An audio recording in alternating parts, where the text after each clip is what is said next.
La Biblia se dirige a cada uno de nosotros cuando dice, Él os dio vida a vosotros cuando estabais muertos. Efesios capítulo 2, versículo 1. Pero quizá usted diga, nunca he muerto o he resucitado.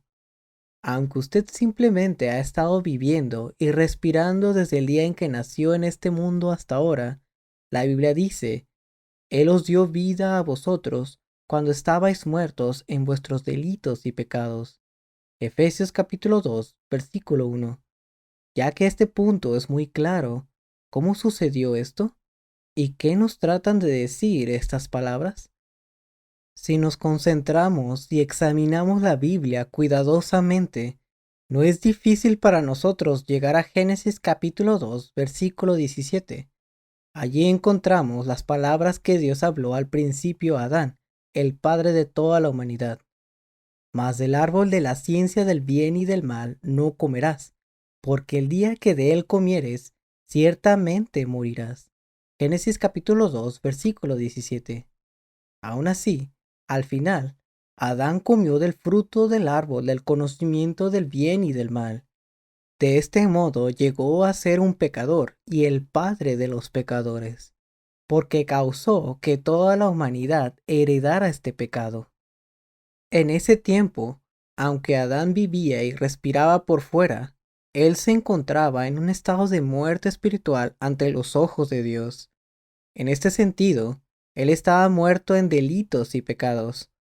Como resultado del error de Adán, nosotros también, como descendientes de este hombre que comió del fruto del árbol del conocimiento del bien y del mal, no podemos evitar vivir una vida llena de errores y pecados. Así fue como el apóstol Pedro escribió, de vuestra vana manera de vivir, la cual recibisteis de vuestros padres. Primera de Pedro capítulo 1 versículo 18. Y el apóstol Pablo, por tanto, como el pecado entró en el mundo por un hombre, y por el pecado la muerte, así la muerte pasó a todos los hombres, por cuanto todos pecaron. Romanos capítulo 5 versículo 12. Explicó que por la transgresión de uno vino la condenación a muchos hombres. Vea Romanos capítulo 5 versículo 18. Si esto es cierto, no me queda más que reconocer como un hecho de que sin duda yo también nací como un pecador y que, así como Adán, estoy muerto espiritualmente. En el Nuevo Testamento, en Efesios capítulo 2, versículo 1 al 3, dice, Y Él os dio vida a vosotros cuando estabais muertos en vuestros delitos y pecados, en los cuales anduvisteis en otro tiempo, siguiendo la corriente de este mundo, conforme al príncipe de la potestad del aire, el espíritu que ahora opera en los hijos de desobediencia, entre los cuales también todos nosotros vivimos en otro tiempo en los deseos de nuestra carne, haciendo la voluntad de la carne y de los pensamientos, y éramos por naturaleza hijos de ira, lo mismo que los demás. La verdad es que esta es nuestra realidad. Ya que estamos muertos en nuestros delitos y pecados, somos por naturaleza hijos de ira. Si este es el caso, y estamos claramente conscientes de este hecho, no podemos permitir desvanecernos tranquilamente y morir en medio de tal ira.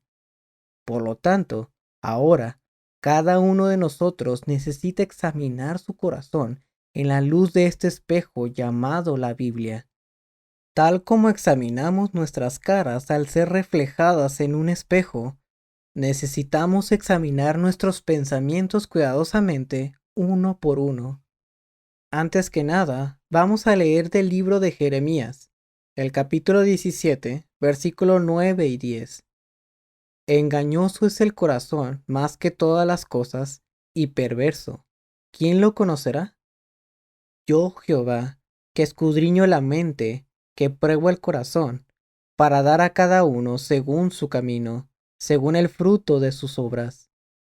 Si consideramos cuidadosamente estas palabras, nos encontramos nosotros mismos viendo nuestras vidas pasadas, y no podemos más que reconocer la existencia de la naturaleza pecaminosa dentro de nosotros que nos hace cometer pecados, a sabiendas o sin saberlo. Probablemente también habrá personas que se consuelan a sí mismos con el pensamiento de que ellos tienen relativamente pocos pecados, ya que solo los han tenido en sus mentes y no los han puesto en acción. Sin embargo, la Biblia nos dice que, aunque usted no haya cometido un acto pecaminoso, si dentro de su corazón ha sentido odio hacia otras personas, o quizá hasta ha querido matarlos, esto equivale a que haya cometido homicidio. También, aunque usted no haya cometido adulterio, el solo hecho de haber tenido pensamientos lujuriosos es considerado ya como adulterio.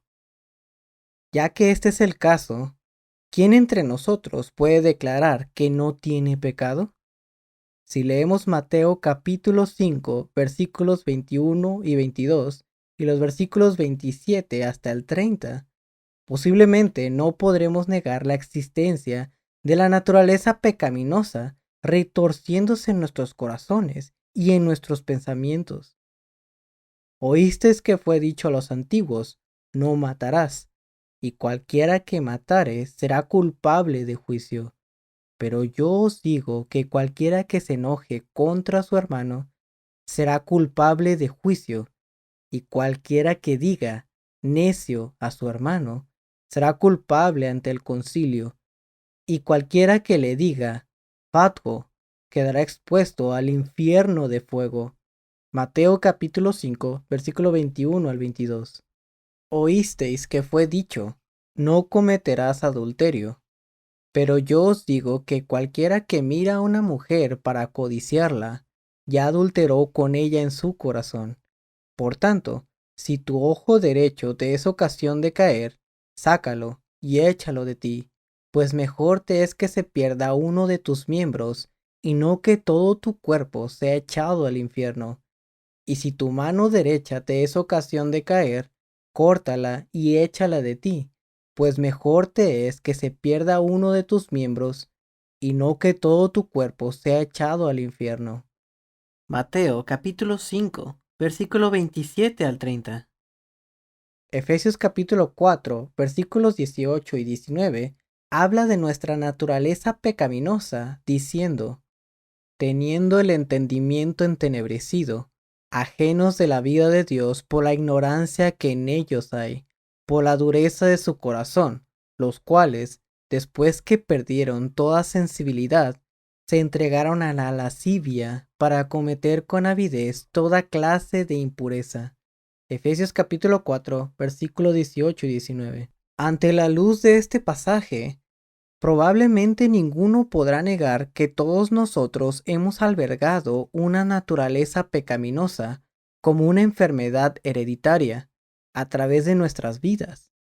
La diferencia entre los pecados internos de nuestros corazones y los pecados que son manifestados en nuestras acciones es de relativa importancia. Aunque vivimos nuestras vidas tendiendo hacia la maldad, avaricia, envidia, contiendas, malicia, rencor, soberbia y murmuraciones, estas tendencias han sido bien pulidas por nuestra crianza, educación, buenas obras religiosas, y por esto podríamos parecer muy justos ante los ojos de otros. Sin embargo, si usted ve el libro de Isaías, en el capítulo 64, versículo 6, usted encontrará que dice, si bien todos nosotros somos como suciedad, todas nuestras justicias como trapo de inmundicia, y caímos todos nosotros como la hoja, y nuestras maldades nos llevaron como el viento. Verdaderamente así es, tal como dice que la justicia del hombre es como trapos de inmundicia. Aún así seguimos la ley, no somos nada más que pecadores delante de Dios. En Romanos capítulo 3, versículo 20 dice, ya que por las obras de la ley ningún ser humano será justificado delante de él. También hay personas que a menudo son atribuladas por una conciencia culpable, aunque no son celosos de alguna forma religiosa y no tienen conocimiento de la ley de la Biblia. Usted podrá entender estas cosas si lee Romanos capítulo 2, versículos 14 y 15. Porque cuando los gentiles que no tienen ley hacen por naturaleza lo que es de la ley, estos, aunque no tengan ley, son ley para sí mismos, mostrando la obra de la ley escrita en sus corazones, dando testimonio su conciencia y acusándoles o defendiéndoles sus razonamientos. Esto sucede porque Dios ha prendido una lámpara dentro del corazón del hombre. La Biblia dice que esta lámpara es el espíritu del hombre. Lámpara de Jehová es el espíritu del hombre, la cual escudriña lo más profundo del corazón. Proverbios capítulo 20, versículo 27. Dios entregó primeramente la Biblia a toda la humanidad para salvar nuestros espíritus. Si continuamos llevando esta gran carga de pecado hasta que muramos, definitivamente vendremos a estar bajo el juicio de Dios.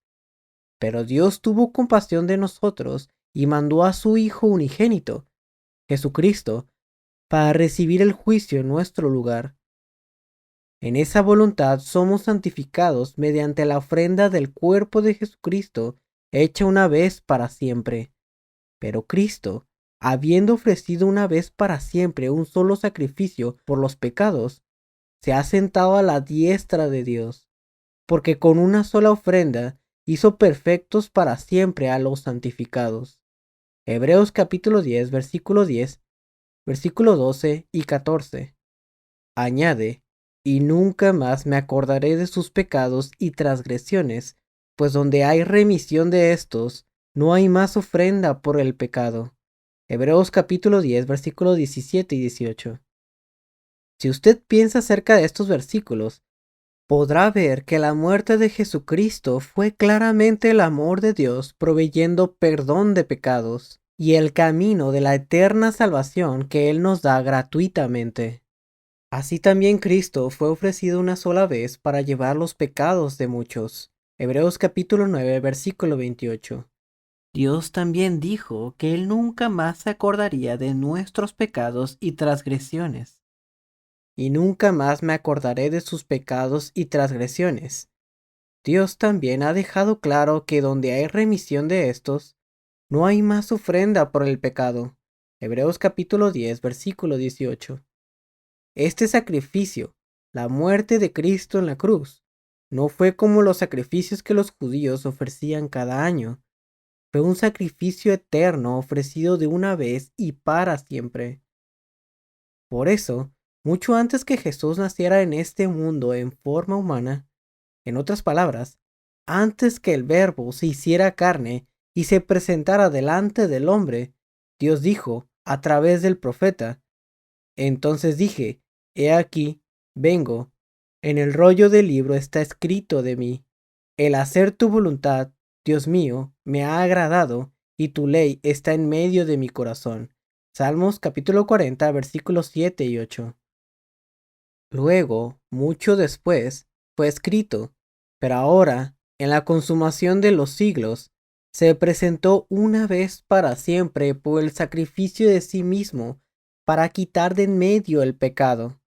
Hebreos capítulo 9, versículo 26.